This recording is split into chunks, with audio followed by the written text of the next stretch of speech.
자, 오늘도 여러분들의 관절 건강을 위해서 도움 말씀 주실 전문의 모셔보도록 하겠습니다. 네, 요새 많이들 좋아하시는 것 같은데요.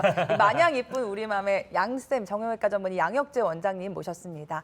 안녕하세요. 안녕하세요. 네, 안녕하세요. 네, 우리 네. 양쌤 양혁재 원장님 나와주셔서 감사하고요. 우리 네. 시청자 여러분께 먼저 인사 말씀 부탁드리겠습니다. 네, 안녕하세요. 저 농사일만 잘하는 일뿐이 아니라 정형외과 전문의로서 또 의사로서 오늘 또 상담을 열심히 해드리러 온 양쌤 양혁재 원장입니다.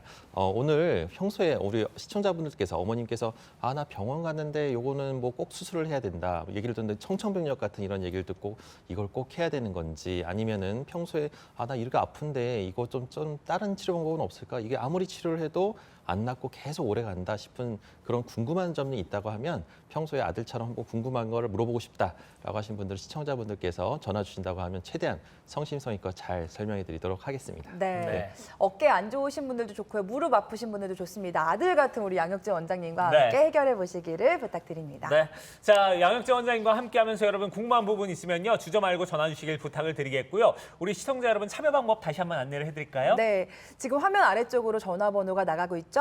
이쪽으로 전화 주시면은 마냥 이쁜 우리 맘의 양쌤 양혁재 원장님과 고민 함께 해결해 보실 수 있으니까요. 많은 참여 기다리고 있겠습니다. 네. 자, 원장님 우리가 오늘 무릎하고 어깨 좀 얘기를 네. 나눠보기로 했잖아요. 일단은 무릎이 어떤 구조로 돼 있길래 네. 우리 속을 썩이는지 좀 알아보도록 아유, 그러니까요. 하겠습니다. 우리 어머니 아버님의 몸을 왜 이렇게 자꾸 아프게 만드는지 예. 무릎에 대해서 간단하게 모형을 보면서 설명드리도록 하겠습니다. 무릎 구조는요. 앞에 이제 근육구 피부 밑에는 이제 근육층과 함께 이 앞에 아주 단단한 뼈가 있습니다. 요게 이제 무릎뼈, 슬개골뼈라고 하는데 이 무릎뼈를 살짝 이렇게 뒤로 제끼고 나면 무릎 속의 구조가 보이게 됩니다. 그래서 이렇게 하늘색으로 보이는 부분이 이제 아무래도 무릎의 연골이라는 부분은 마치 차가 다니는 도로에 아스팔트가 깔린 도로처럼 매끈하게 차가 달리듯이 우리 관절을 부드럽게 움직이게 할 수 있는 윤활유 아주 매끈한 구조입니다. 근데 이 연골이 떨어져 나가게 되면 마치 아스팔트가 벗겨져서 비포장도로를 다니는 것처럼 우리가 걸을 때마다 통증이 생기고 울퉁불퉁 이런 길을 달 때 막 승차감이 안 좋듯이 이 관절도 심한 통증과 함께 물이 차고 부을 수가 있습니다. 그래서 흔히들 관절염 하면 이런 하늘색의 연골이 떨어져 나간 부분을 관절염이 왔다라고 하거든요. 그래서 이런 관절염이 오기 전에 우리가 초기에 빨리 와서 치료받는 것이 가장 중요합니다. 네.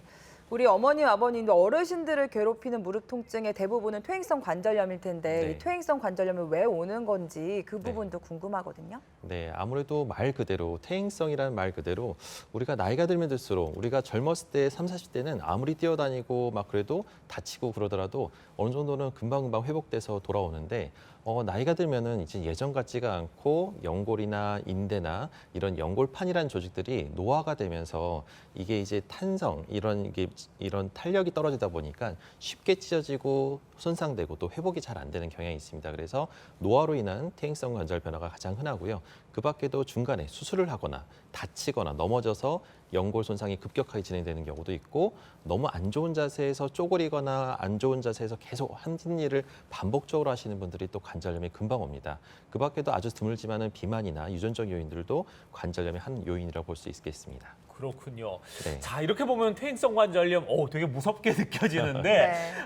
일단은 원장님 내가 어느 정도 몸에서 지금 이거 퇴행성 관절염인 것 같아 인지를 하면은 이제 병원을 갈 텐데 그걸 인지 못하시는 분들이 꽤 있거든요. 네. 어떤 경우면은 내가 퇴행성 관절염 의심을 좀 해볼 수 있을까요? 네, 아무래도 뭐 병원을 안 가보시더라도 오늘 이렇게 시청하시는 분들은 내가 이런 증상이 있으면 이런 게 이게 관절염이 있는 거 아니야?라고 의심해 볼 수 있으니까 이걸 잘 들어보시면 좋을 것 같습니다.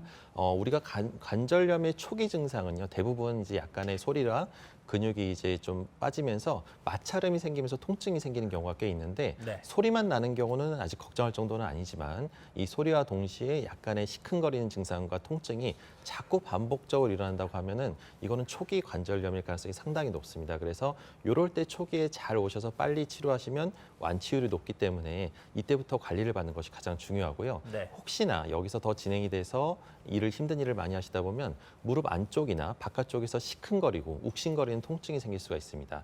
이게 항상 그런 게 아니라 걷다가 어느 순간 딱 아프다가도 좀 쉬고 또 겁나서 이제 앉아 있다가 좀 쉬었다가 하면 또 괜찮은 경우가 많아서 이것도 이 증상을 놓치고 그냥 괜찮나 보다라고 넘어가시는 분들이 있는데 이때는 좀 초기에서 중기로 넘어가는 관절염의 가능성이 높으니까요.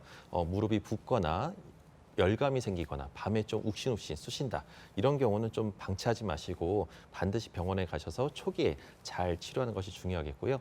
혹시나 여기서 이제 더 악화돼서 너무 더 진행되는 경우는 다리가 점점점 O자형으로 휘어지고 벌어지는 이런 변형까지 올 수가 있습니다. 이런 경우는 조금 안 좋은 상태라서 우리가 보통 말기 소견이라고 보고 이거에 준해서는 좀 수술적인 방법이 들어가는 경우가 많으니까요. 예. 되도록이면 이 전 단계에 오시는 것이 좋습니다. 네. 이 원장님이 말씀해주신 증상 중에서 여러분은 몇 개나 해당되시는지 궁금한데 네. 저는 한 개만 해당돼요 하는 분이랑 네 개나 해당돼요. 제가 해당된다고 깜짝 놀라시죠?